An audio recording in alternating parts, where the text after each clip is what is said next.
जय श्री राम। उम्मीद है आप सब बढ़िया होंगे और बढ़िया ही रहना। इस एपिसोड में मुझे कई पॉइंट्स पर हंसी आई। अगर आपको भी आए तो कमेंट करके बताना आपको किस बात पर हंसी आई। तो शुरू करते हैं। इसकी शुरुआत में हम देखते हैं कि द ग्रैंड ड्यूक को देखकर वे तीनों बच्चे डर गए होते हैं और फिर रेड हेयर वाला बच्चा हिम्मत करके पूछता है कि तुम कौन हो। तो द ग्रैंड ड्यूक का पार्टनर उन बच्चों को बताता है कि जो तुम्हारे सामने खड़े हैं वो his grace the grand Duke हैं और ये वही हैं जो कि पूरे आइसबर्ग पर रूल करते हैं। ये सुनकर वे तीनों बच्चे घबराकर झुककर उन्हें रिस्पेक्ट देते हैं और द ग्रैंड ड्यूक सामने देखते हैं। और फिर एल्जा द ग्रैंड ड्यूक से बोलती है कि मैंने ही इन्हें कहा था कि हमें बताएं कि कैसे ये खेलते हैं। द ग्रैंड ड्यूक ये सुनकर हैरान होकर बोलते हैं, क्या आपने?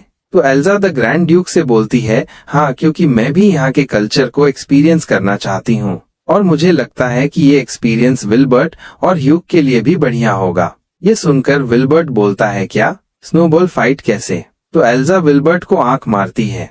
इससे विल्बर्ट मुंह बनाता है और ह्यूग कुछ सोच रहा होता है और फिर ह्यूग बोलता है स्नोबॉल।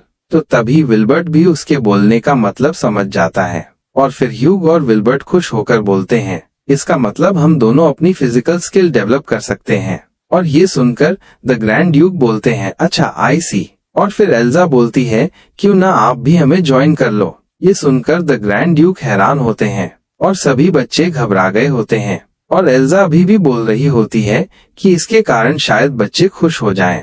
और एल्जा अपने मन में इस चीज की एक तस्वीर भी बना लेती है और सोचती है, हाँ बिल्कुल, यही चांस है जिससे शायद एक फादर और बच्चों के बीच का रिलेशन मजबूत हो जाए। और फिर एल्जा द ग्रैंड ड्यूक से बोलती है, वैसे आप यहाँ क्या करने आए थे? ये सुनकर द ग्रैंड ड्यूक एल्जा से बोलते हैं कि वैसे तो वे सिटी का चक्कर लगा रहे हैं, लेकिन अभी उन्होंने फैसला किया है कि वे अभी थोड़ा टाइम तुम सबके साथ बिताएंगे। ये सुनकर द ग्रैंड ड्यूक से बोलता है, हाँ। द ग्रैंड ड्यूक से बोलता है, हाँ, सिर्फ थोड़ी देर के लिए। और द ग्रैंड ड्यूक उनसे बोलते हैं, चलो खेलना शुरू करें। ये सुनकर एल्जा और ह्यूग तो खुश होते हैं, लेकिन बाकी बच्चे घबराए होते हैं। और फिर हम देखते हैं कि उन्होंने खेलने के लिए अलग अलग टीम बना ली होती है और हम देखते हैं कि एक टीम में होते हैं एल्जा, रेड हेयर वाला बच्चा, ह्यूग और द ग्रैंड ड्यूक का पार्टनर, जो कि सोच रहा होता है कि आखिर उसे इस खेल में क्यों खींचा गया। और इनकी टीम का नाम टीम स्नो है। और सामने की तरफ में the grand duke, Wilbert, yellow hair वाला बच्चा और ब्लू हेयर वाला बच्चा होता है और इनकी टीम का नाम टीम वुल्फ्स होता है। और तभी लेडी रेफरी रूल्स बताती हैं, जो टीम पहले फ्लैग लेगी वो जीत जाएगी, या फिर तुम खत्म होने पर जिस टीम के ज्यादा प्लेयर बचे होंगे वो टीम जीत जाएगी और जिसको भी स्नो बॉल हिट होगी वो आउट हो जाएगा। और इसमें कोई भी ना तो मैजिक यूज कर सकता है और ना ही किसी मैजिक या नॉर्मल वेपन को। और जो द ग्रैंड ड्यूक और उनका पार्टनर है वे अपने राइट हैंड का यूज नहीं कर सकते हैं। और ये सुनकर एल्जा ये सोचकर खुश होती है कि अब उनके पास जीतने का एक चांस है और वो लेडी रेफरी सबको उनकी पोजीशन लेने को बोलती हैं। और इसी के साथ गेम स्टार्ट हो जाता है और रेड हेयर वाले बच्चे के सामने द ग्रैंड ड्यूक होते, मगर वो उन पर स्नोबॉल मारने से घबरा रहा होता है। लेकिन तभी द ग्रैंड ड्यूक एक स्नोबॉल उसकी स्नोबॉल पे मारते हैं, जिससे कि वो रेड हेयर वाला बच्चा डर गया होता है और उन्होंने इतनी पावर से उस स्नोबॉल को फेंका था कि वो स्नो की वॉल टूट जाती है। और द ग्रैंड ड्यूक बोलते हैं कि होल्ड बैक करना बेकार है, मगर इसे देखकर तो सभी बच्चे और एल्जा घबरा गए होते हैं। और हम देखते हैं द ग्रैंड ड्यूक और उनके पार्टनर के बीच एक तगड़े वाली स्नो फाइट चल रही होती है और ह्यूग भी स्नोबॉल बनाकर फेंक रहा होता है। और तभी विल्बर्ट उस रेड हेयर वाले बच्चे पे स्नोबॉल मारने आता है, जिसको वो रेड हेयर वाला बच्चा डोज कर लेता है और फिर वो बच्चा विल्बर्ट को चिढ़ाता है। और हम देखते हैं कि वो रेड हेयर वाला बच्चा ह्यूग को अपनी शील्ड की तरह यूज कर रहा होता है, तो विल्बर्ट उसे ह्यूग को शील्ड की तरह यूज करने से मना करता है। और एल्जा तो आराम से बैठकर अपने स्नोबॉल बना रही होती है।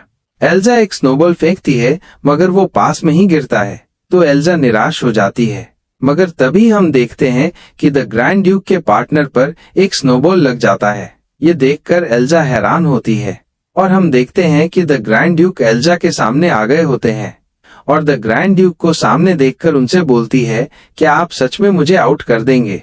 लेकिन द ग्रैंड ड्यूक कुछ रिप्लाई नहीं देते और फिर एल्जा घबरा जाती है और सोचती है कि द ग्रैंड ड्यूक एक योद्धा हैं और अभी वे एक तरह से स्नोबॉल बैटलफील्ड में हैं, तो वे इस वक्त किसी पर दया नहीं दिखाएंगे। और ये सोचकर एल्जा बिना देखे सामने भागते हुए स्नोबॉल फेंकने लगती है और द ग्रैंड ड्यूक इससे घबरा जाते हैं।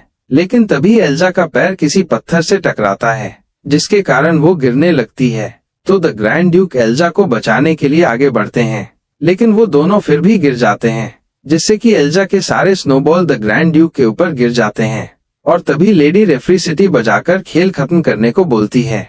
तो एल्जा और द ग्रैंड ड्यूक रेफरी की तरफ देखते हैं और फिर एल्जा द ग्रैंड ड्यूक के ऊपर से उतरते हुए उनसे माफी मांगती है और द ग्रैंड ड्यूक बोलते हैं, कोई बात नहीं, वैसे भी रूल्स तो रूल्स होते हैं। और एल्जा का ध्यान तो सामने द ग्रैंड ड्यूक के बालों पर होता है। तभी किसी के चिल्लाने की आवाज आती है, तो सभी का ध्यान उस तरफ जाता है और हम देखते हैं कि येलो हेयर वाला बच्चा वहाँ की बर्फ के टूटने के कारण नीचे बर्फ के अंदर गिरने लगता है। तो उसे बचाने के लिए the grand Duke magic use करते हैं और उसी वक्त ह्यूग भी अपने मैजिक का यूज करता है और हम देखते हैं कि एक स्नो से बनी डॉल उस बच्चे को बचा लेती है। और ये डॉल वाला कारनामा तो ह्यूग ही करता है। तो आप समझ गए होंगे कि किसकी पावर से डॉल बनी है। तो विल्बर्ट और एल्जा उस बच्चे की तरफ भागते हुए आते हैं और तभी एल्जा उस बच्चे का हाथ पकड़कर अपना मैजिक यूज करती है। तो ये देखकर पहले वो बच्चा एल्जा का शुक्रिया करता है और फिर एल्जा से बोलता है, आपको अपना मैजिक मेरे ऊपर वेस्ट नहीं करना चाहिए।